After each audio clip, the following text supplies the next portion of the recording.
एक बार एक व्यक्ति एक संत जी के पास गया और बोला, संत जी, मैं इस जीवन की आपाधापी से बड़ा त्रस्त हो गया हूँ, बड़ा परेशान हो गया हूँ, मुझे अब आप अपनी शरण में लीजिए। मैं अब आपकी शरण में आना चाहता हूँ, आपका शिष्य बनना चाहता हूँ, मुझ पर दया करें। संत जी ने कहा, ठीक है, अवश्य मैं तुम्हें अपना शिष्य अवश्य बनाऊंगा, परंतु इससे पहले तुम एक काम करो कि मेरे आश्रम के सामने जो नदी है उसमें जाकर तुम स्नान कराओ, इसके पश्चात तुम्हें दीक्षा दूंगा। वह व्यक्ति संत जी को प्रणाम किया और नदी की तरफ चल गया। और जैसे ही नदी में उतरा, संत जी ने जो ग्राम नगरों में झाड़ू लगाने वाली महिला होती है उसे बुलाया और कहा कि वह व्यक्ति जो नदी में स्नान करने उतरा है, जैसे ही नदी से बाहर निकले, झाड़ू से सारा कचरा उसकी तरफ उड़ा देना। महिला बड़ी परेशान हुई कि संत जी ये क्या बात कर रहे हैं, वो स्नान करने गया, उसके ऊपर सारा कचरा उड़ाने की बात कर रहे हैं। संत जी ने उसे कुछ पैसे दिए, बोले जा चुप कर।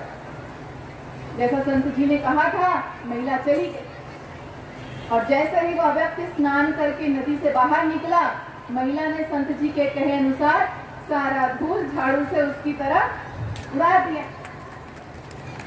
क्या परिणाम हुआ? व्यक्ति बड़े क्रोध में आ गया। मैं अभी अभी स्नान करके निकला, दीक्षा लेने जा रहा हूँ, ज्ञान लेने जा रहा हूँ, और तूने ये क्या किया? मुझे पूरा धूल धूसरित कर दिया, गंदा कर दिया। इसे मारने दौड़ पड़ा। क्रोध में आकर इस महिला को मारने दौड़ पड़ा। महिला ने भागकर अपने प्राण बचाए। अब क्योंकि गंदा हो गया था, धूल धूसरित हो गया था, तन गंदा हो गया था, तो क्या करे, कोई उपाय नहीं था। पुनः नदी में उतर पड़ा स्नान के लिए। पर इस बार और पहली बार के स्नान में अंतर था। क्या अंतर था? जब पहली बार स्नान करने उतरा था तो सिर्फ तन से स्नान कर रहा था, पर इस बार तन के साथ साथ मन को भी धो रहा था।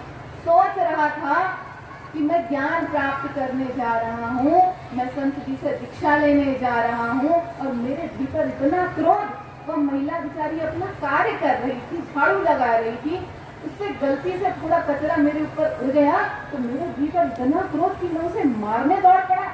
ये तो बड़ी गलत बात है, मुझे सोचना चाहिए, विचार करना चाहिए। तो इस बार तन के साथ साथ मन भी धो रहा। स्नान करने जैसे ही नदी में उतरा, संत जी ने पुनः उस महिला को बुलाया। और कहा, इस बार वह व्यक्ति जैसे ही स्नान करके बाहर निकले, तुम झाड़ू उसके पैर पर लगा देना, झाड़ू उसके पैर पर छुआ देना। सोचती है संत जी क्या करवा रहे हैं, परंतु संत जी ने जैसा कहा था वह महिला चली। और जैसे ही वह व्यक्ति स्नान कर नदी से बाहर निकला, जैसा संत जी ने कहा था, महिला ने झाड़ू उसके पैरों पर लगा दी। अब इस बार देखिए, दृश्य थोड़ा सा बदल गया। क्रोध आया इस बार भी, परंतु फल क्या हुआ? इस बार वह मारने नहीं दौड़ा, परंतु क्रोध जीवा पर अपने संयम को न बना सका, फलस्वरूप उसे बुरे शब्द कहने लगा। क्रोध में आकर महिला को बुरे शब्द कहने लगा।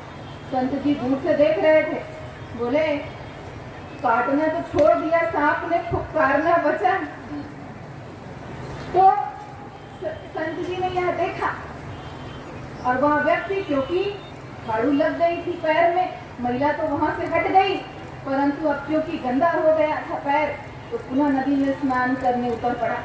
और फिर सोचने लगा स्नान करते करते कि मैं ज्ञान प्राप्त करने जा रहा हूँ, दीक्षा लेने जा रहा हूँ, और मुझे अपनी वाणी पर संयम नहीं, इतना क्रोध कि मैं किसी को बुरे शब्द कह रहा हूँ, अपशब्द कह रहा हूँ। ये बड़ी गलत बात है, मुझे सोचना चाहिए, मुझे यह कार्य नहीं करना चाहिए। मुझे अपने बारे में सोचना चाहिए कि अपनी वाणी पर संयम करूं। यह सोचकर वह नदी में स्नान करने पुनः उतर गई।